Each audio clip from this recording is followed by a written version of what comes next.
मित्रों, भारतीय जनता पार्टी 23 से 26 तक देश भर में भ्रष्टाचार हटाओ,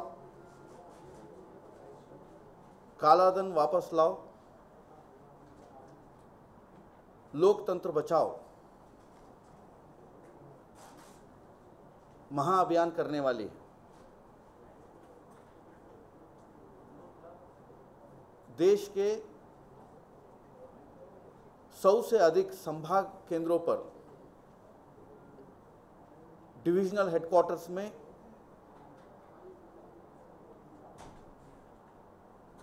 प्रदेश मुख्यालय और तत्सम केंद्रों पर हम रैलियां करने वाले हैं।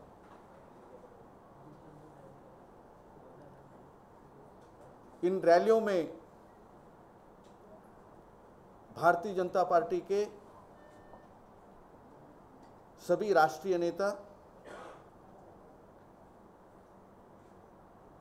प्रदेशों के मुख्यमंत्री और बाकी प्रदेशों के नेता भाग लेने वाले हैं।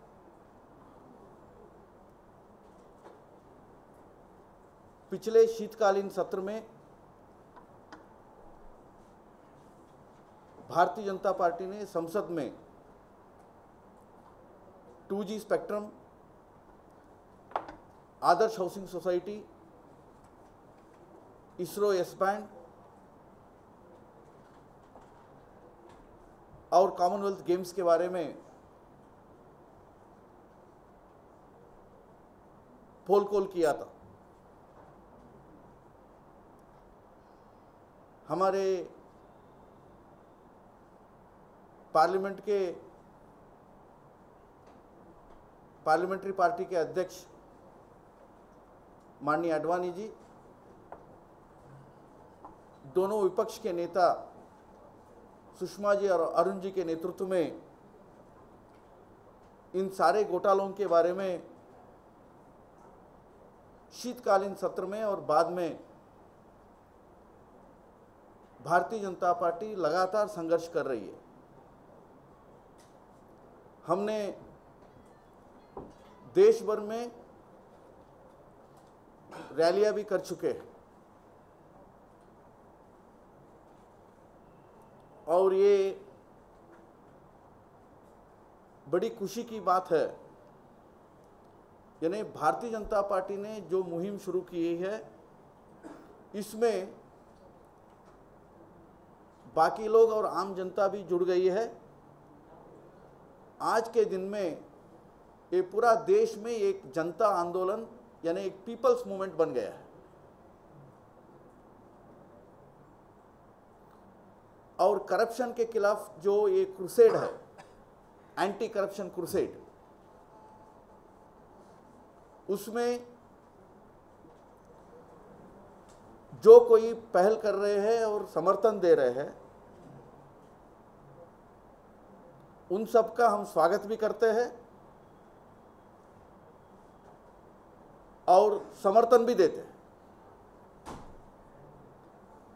क्योंकि ये एंटी करप्शन क्रूसेड का एक ही टारगेट है, कांग्रेस के नेतृत्व वाली यूनियन गवर्नमेंट, यूपीए का गवर्नमेंट और इसके नेतृत्व करने वाले श्रीमती सोनिया गांधी और मनमोहन सिंह।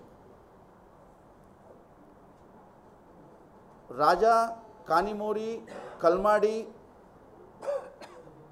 ये बाकी लोग जेल में गए होंगे, लेकिन ये पूरा जो घोटालों का चक्र चल रहा है, इसका मूल स्रोत है Shrimati Sonia Gandhi. She is the UPA chairperson, she is the chairperson of the NAC, which guides this UPA government, और इसका संरक्षक है प्रधानमंत्री मनमोहन सिंह जी, डॉक्टर मुरली मनोहर जोशी जी ने जो पीएसी के द्वारा देश के सामने एक रिपोर्ट पेश किया, और जैसे वो रिपोर्ट आज के दिन में पब्लिक डोमेन में है, वो रिपोर्ट रखते हुए उस संदर्भ में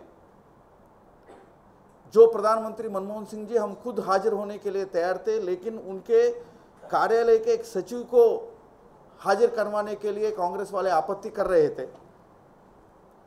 ये सारे चीज इसको दर्शाते हैं, भ्रष्टाचार करना, घोटाले करना कांग्रेस का एक जेनेटिक समस्या है। और बाद में जब वो भ्रष्टाचार से लिप्त हो जाते हैं, ग्रसित हो जाते हैं, टारगेट बन जाते हैं, बचने के लिए तानाशाही करना, लोकतंत्र को दमन करना और प्रजातंत्रीय लोकतंत्रीय मूल्यों के ऊपर हनन करना, ये उनका प्रवृत्ति है। 74-77 में उन्होंने यही किया, जेपी आंदोलन को कुचलने के लिए। तब भी वो एक पीपल्स मूवमेंट बन गया था।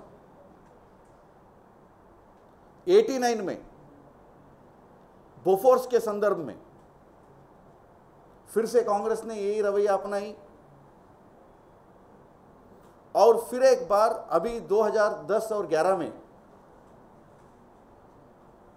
जब भ्रष्टाचार और कालाधन का मुद्दा नेशनल एजेंडा बन चुका है, पीपल्स एजेंडा बन चुका है,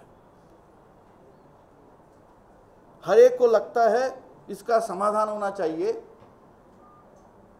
तब कांग्रेस पार्टी और एक बार दमनकारी रवैया अपनाई है। इसका खंडन हम करते हैं। और कांग्रेस में दो तरीके के आज के दिन में विचारधारा चल रहे हैं।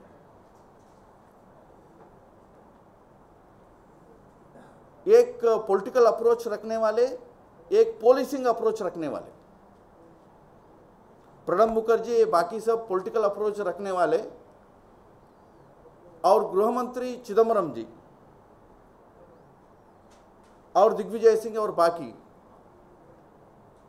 वो पॉलिसिंग अप्रोच रखने वाले। इसके कारण जो कुछ रामलीला मैदान में हुआ उस दिन रात, वो आपातकाल को याद दिलाने जैसे हुई। 23 डॉक्टर श्याम प्रसाद मुखर्जी के पुण्यतिथि है, जिन्होंने कश्मीर को बचाने के लिए परमिट राज को तोड़ करके वहां जाकर के अपने बलिदान दिया और कश्मीर को बचा लिया। 25 और 26, 75 में श्रीमती इंदिरा गांधी ने इमरजेंसी का और आपातकाल को लागू किया था। लाखों लोग जेल में बंदी हो गए थे। तानाशाही का काला दिन रहे, और एक बार भ्रष्टाचार, घोटाले और तानाशाही का, यानी लोकतंत्र को दमन करने का वही स्थिति वापस आ रही है। इसके खिलाफ हमने ये महाअभियान कर रहे हैं।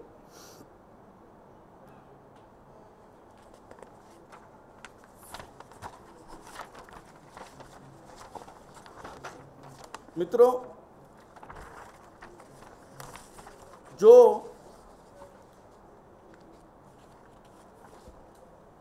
सीबीआई ने केवल मात्र यूपीए के पार्टनर्स को, यानी डीएमके और बाकी लोगों को क्वेश्चनिंग करके, इंक्वायरी करके उनके खिलाफ कार्रवाई कर रहे हैं,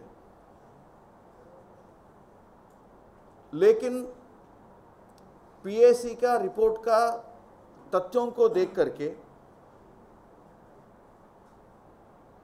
ये पूरा घोटाले में चिदम्बरम जी का रोल क्या है? वो तब के वित्त मंत्री थे, अब के गृह मंत्री है। उसके बारे में क्या करने वाली है? और कॉमनवेल्थ गेम्स में श्रीमती शीला दीक्षित, यानी दिल्ली सरकार ने 20,000 करोड़ का इंफ्रास्ट्रक्चर खड़ा किया और शुंगलू कमेटी के रिपोर्ट के मुताबिक उसमें भी काफी प्रश्न चिन्ह है। यानी प्रधानमंत्री कार्यालय के एक ओएसटी श्री जर्नैल सिंह, उनको प्रधानमंत्री जी के द्वारा कॉमनवेल्थ गेम्स का सीईओ बना करके भेजा। वो भी घोटाले में लिप्त है, इसे रिपोर्ट होने के बाद इन सब लोगों का क्वेश्चनिंग क्यों नहीं हो रहा है? इनके बारे में सीबीआई इंक्वायरी क्यों नहीं कर रही है? सीबीआई पॉलिटिकली मोटिवेटेड इंक्वायरीज क्यों कर रही है? ये सारे विषय लेकर के हम पूरा देश भर में जाने वाले हैं और इस अभियान का मेन टारगेट होगा कांग्रेस पार्टी, श्रीमती सोनिया गांधी और मनमोहन सिंह जी। और आगे के रणनीति के बारे में 26 के बाद और एक बार भारतीय जनता पार्टी के राष्ट्रीय महामंत्रियों की बैठक होगी, राष्ट्रीय अध्यक्ष के नेतृत्व में। सभी हमारे नेताओं से हम सलाह मशवरा करने वाले हैं। जून और जुलाई महीने में और अगस्त महीने में इस स्ट्रगल को, इस अभियान को, इस आंदोलन को कैसे आगे लेके जाना, उसके बारे में हम रूपरेखा बनाएंगे, रणनीति बनाएंगे। भारतीय जनता पार्टी के मन में ये है, हर वार्ड तक, हर गांव तक इस आंदोलन को हम लेके जाने वाले हैं। आज देश भर में हमारे 2500 केंद्रीय पदाधिकारी और प्रवक्ता देश के हर कैपिटल में, हर प्रदेश मुख्यालय में यही प्रेस कॉन्फ्रेंस कर रहे हैं। वैसे ही हमने 23 से 26 तक का रणनीति बनाए हैं और भारतीय जनता पार्टी ये भ्रष्टाचार के खिलाफ और काले धन वापस लाने के इस मुहिम में अब वार मोड में रहेगी।